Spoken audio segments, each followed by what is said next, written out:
Salut à tous et bienvenue dans cette nouvelle exploration qui va au-delà de l'urbex.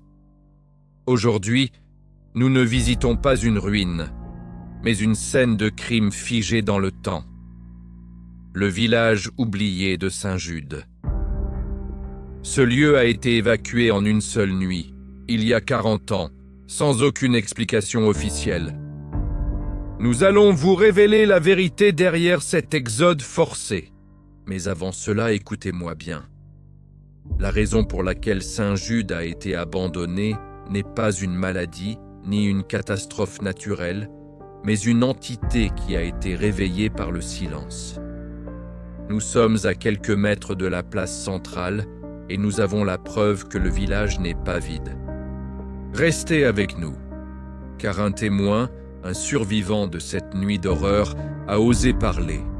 Et son témoignage, que nous vous livrerons à la fin, va vous glacer le sang. L'enquête, le silence de Saint-Jude. Le silence. C'est la première chose qui frappe à Saint-Jude. Un silence qui n'est pas celui de la nature, mais celui d'une interruption brutale. Les faits initiaux sont simples, mais profondément troublants. Saint-Jude, un petit village agricole de 300 âmes, a été évacué en une seule nuit, le 12 mars 1984. Les habitants ont été déplacés vers des centres d'accueil temporaires et le village a été déclaré zone d'exclusion par décret préfectoral sous le prétexte d'une contamination environnementale non spécifiée. Les barrières militaires, encore visibles, témoignent de la rapidité et de la violence de l'opération. Les données réelles, que nous avons pu extraire des archives départementales, montrent que l'évacuation a été menée par la gendarmerie et des unités spécialisées de l'armée, avec une logistique disproportionnée pour une simple contamination. Les registres de l'époque révèlent que les habitants n'ont eu que quelques heures pour quitter leur maison, laissant derrière eux leurs biens, leurs animaux et même leurs repas sur la table. Les photos d'archives montrent des scènes d'une vie figée. Des lits défaits, des jouets d'enfants abandonnés sur le sol, des calendriers muraux arrêtés au 12 mars 1984. Le contexte sombré est là. Un village entier rayé de la carte sans explication plausible. La contamination environnementale n'a jamais été prouvée. Les analyses de sol et d'eau menées par des laboratoires indépendants n'ont révélé aucune anomalie. Pourtant, le village était resté sous scellé pendant 40 ans. Le mystère s'épaissit. Pourquoi un tel secret? Qu'est-ce qui a justifié une opération militaire d'une telle ampleur? Les témoignages des habitants, recueillis par des journalistes locaux juste après l'évacuation, sont contradictoires et confus. Certains parlent d'une lumière étrange dans le ciel, d'autres d'un bruit sourd venant des bois. Mais tous s'accordent sur un point, la peur. Une peur panique, irrationnelle, qui les a poussés à fuir sans se retourner. Un des anciens maires, interrogé à l'époque, a simplement dit « Ce n'était pas une maladie, c'était pire, c'était le silence ». Notre exploration urbex commence à l'entrée du village. Les maisons sont intactes, mais le temps a fait son œuvre. Les toits s'effondrent, la végétation envahit les rues. Mais l'atmosphère est lourde, oppressante. Nous ne sommes pas dans une ruine ordinaire. Nous sommes dans un lieu où la vie a été interrompue, où le temps s'est arrêté. Nous avons trouvé des journaux intimes, des lettres, des photos de famille, laissées sur place. Ces documents sont des fenêtres sur la vie quotidienne de Saint-Jude, une vie simple, rurale, qui a été brisée par un événement inexplicable.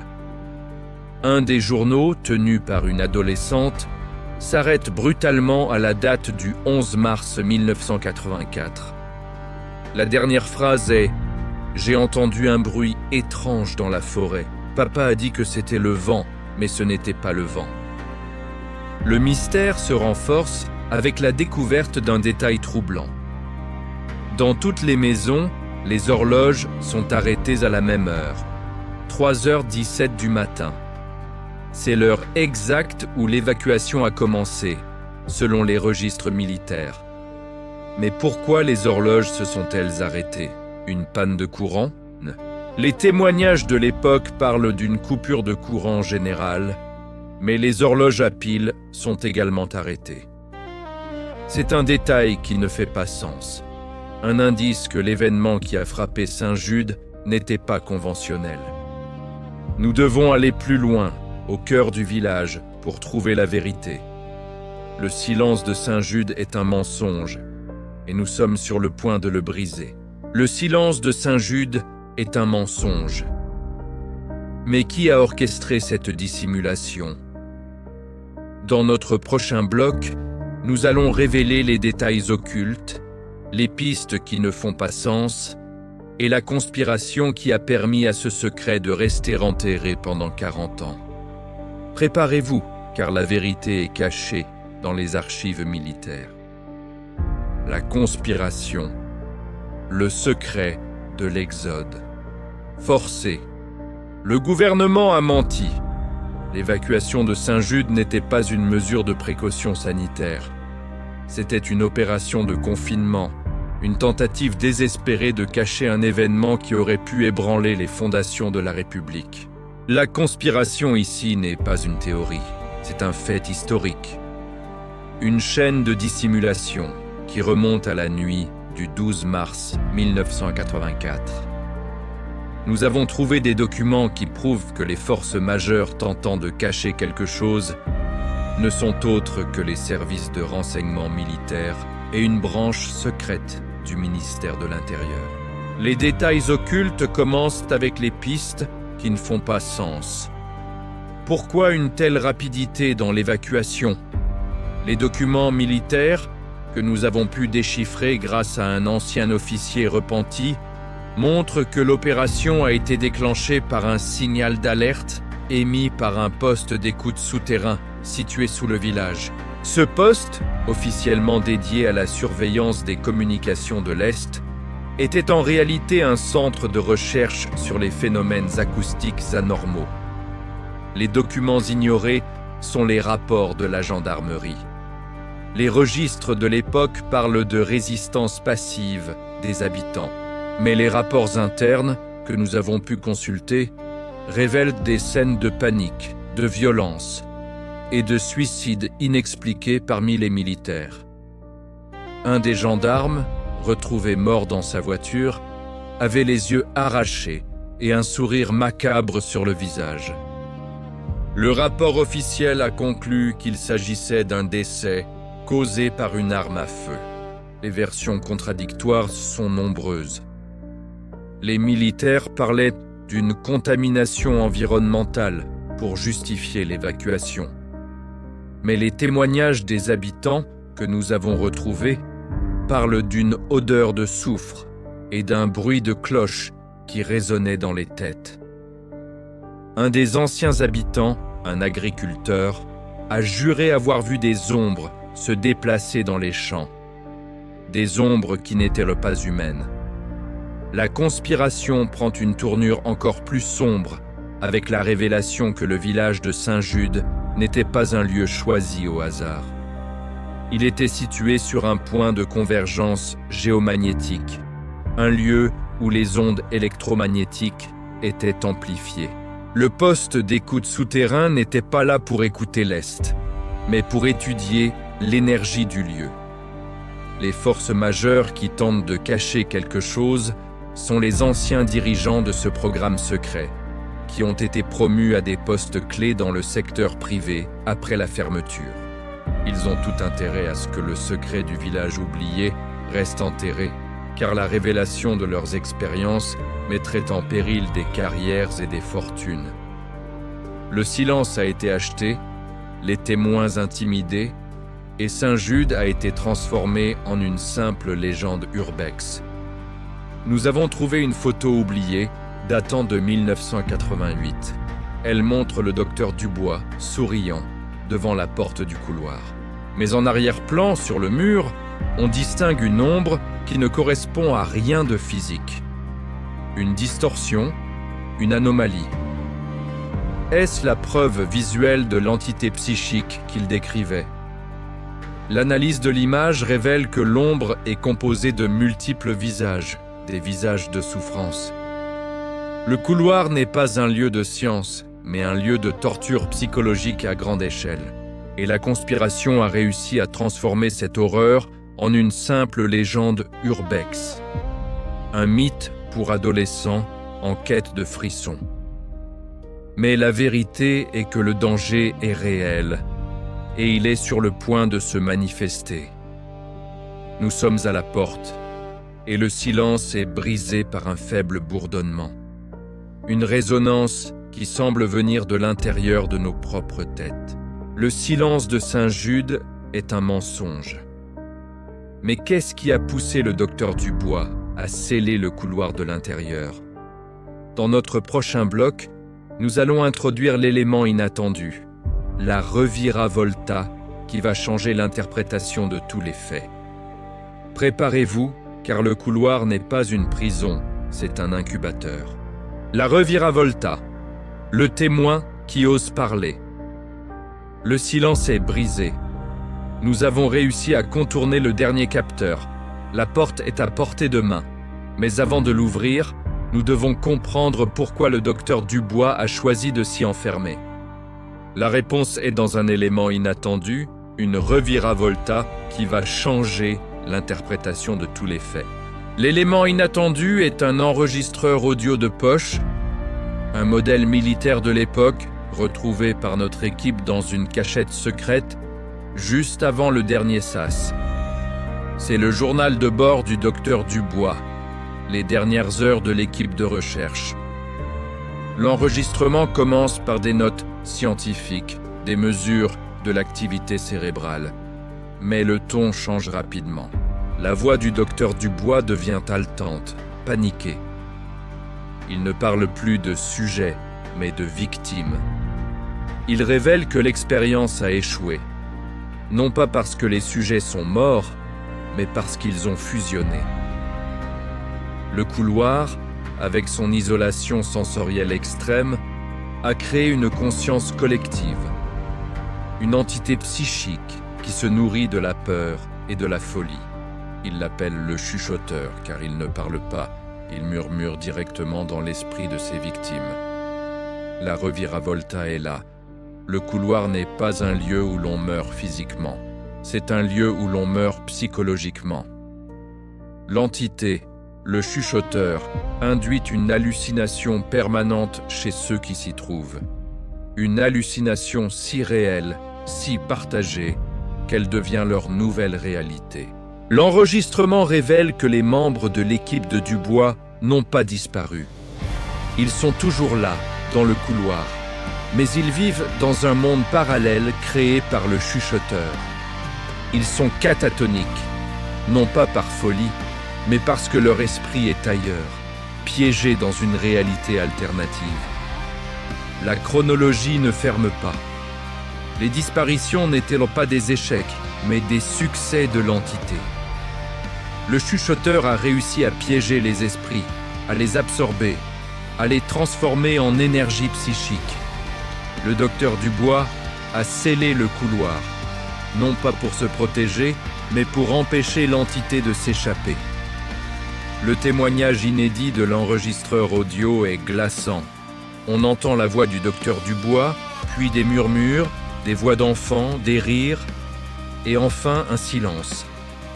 Un silence brisé par une phrase, prononcée par une voix qui n'est pas celle de Dubois. « Tu es à moi maintenant ».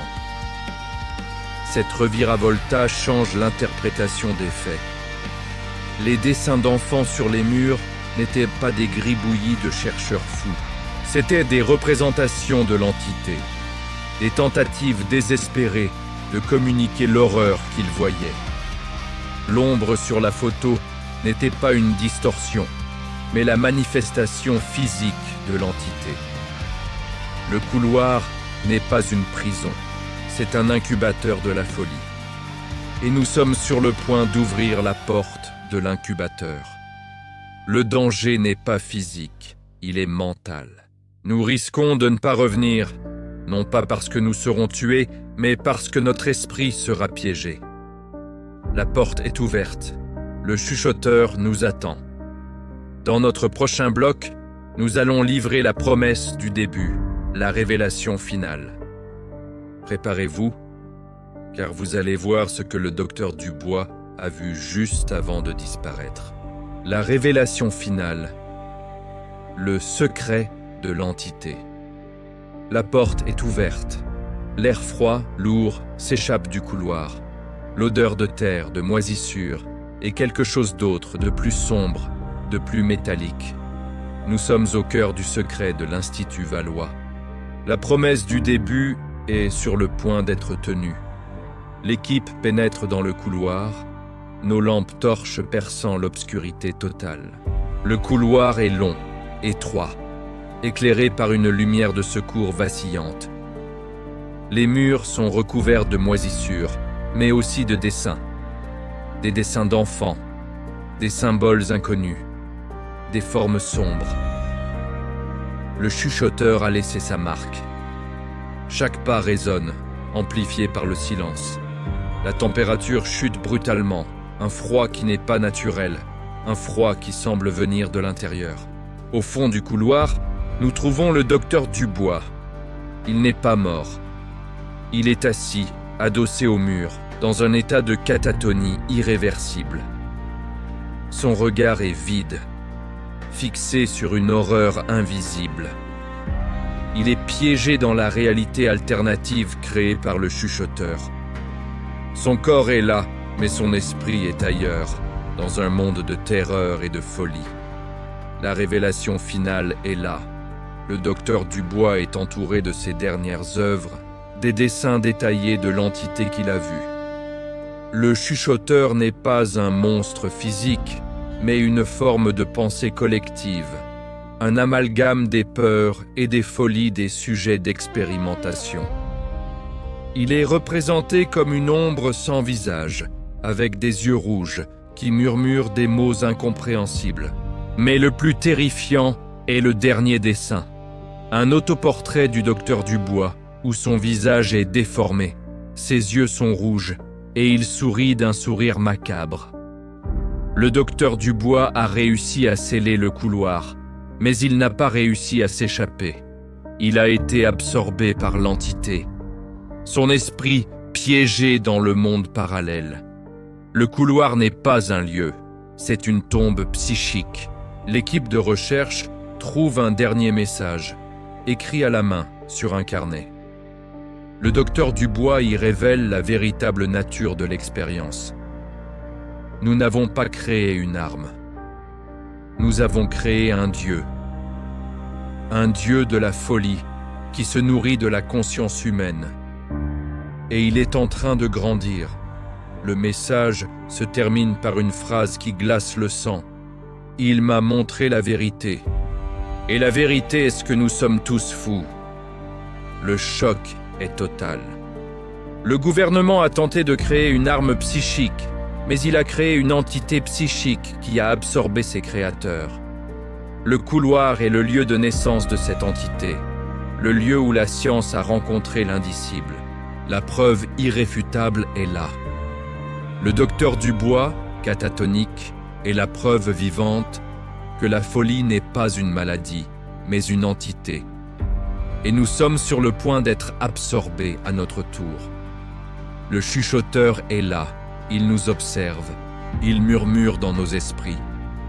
Nous devons sortir, vite, avant qu'il ne soit trop tard. Le couloir a révélé son secret. Le chuchoteur est réel. Mais l'histoire ne s'arrête pas là. Dans notre dernier bloc, nous allons explorer l'héritage de cette découverte et la question qui reste en suspens. L'héritage et l'épilogue. La question ouverte. Le couloir a révélé son secret. Le docteur Dubois est piégé, l'entité psychique est réelle. L'héritage de cette découverte est immense. Elle prouve que la folie n'est pas une maladie, mais une entité. une forme de pensée collective qui se nourrit de la conscience humaine. Nous avons réussi à sortir, mais nous ne sommes plus les mêmes. Le silence de l'Institut Valois est brisé, mais le silence de nos esprits est désormais remplacé par un murmure constant. L'angle urbex de cet épilogue est celui de la rédemption. Le couloir n'est plus un lieu de peur, mais un lieu de mémoire. Le docteur Dubois, piégé, est le dernier gardien du secret. Son sacrifice a permis de sceller l'entité, mais pour combien de temps? L'histoire de l'Institut Valois est un rappel brutal que la science sans conscience n'est que ruine de l'âme. Le gouvernement a tenté de créer une arme psychique, mais il a créé un dieu de la folie qui a absorbé ses créateurs. Le mystère de l'entité psychique reste en suspens. Le chuchoteur est-il toujours là? Est-il en train de grandir? La question reste ouverte, mais l'énergie du lieu a changé. Nous avons laissé derrière nous le corps du docteur Dubois, mais nous avons emporté avec nous son secret. Nous avons percé le secret du couloir. Nous avons révélé le crime, l'identité de la victime et la conspiration qui a permis à ce secret de rester enterré pendant un siècle. C'est ici que vous entrez en jeu. L'histoire du docteur Dubois et de l'entité psychique ne doit pas être oubliée. Votre engagement est crucial pour que la vérité éclate. Nous vous demandons 3 choses, simples mais vitales. 1. Commentez ci-dessous. Maintenant que le couloir a révélé son secret, croyez-vous que l'entité psychique est toujours là ou pensez-vous qu'elle a réussi à s'échapper? Votre analyse est une pièce du puzzle. 2. Abonnez-vous à notre chaîne. Chaque abonné est une voix de plus qui exige la vérité et la justice pour les victimes oubliées. 3. Laissez un like sur cette vidéo. Montrez à l'algorithme que cette histoire doit être vue, partagée, et que le mystère du couloir doit être exploré. Le secret du couloir est un miroir de notre conscience. Ne le laissez pas se refermer. Partagez cette vidéo, exigez la vérité. Car tant que le passé sera là, les ombres continueront de hanter la France. Merci de nous avoir accompagnés dans cette descente dans l'horreur. À très bientôt pour une nouvelle exploration des mystères non résolus.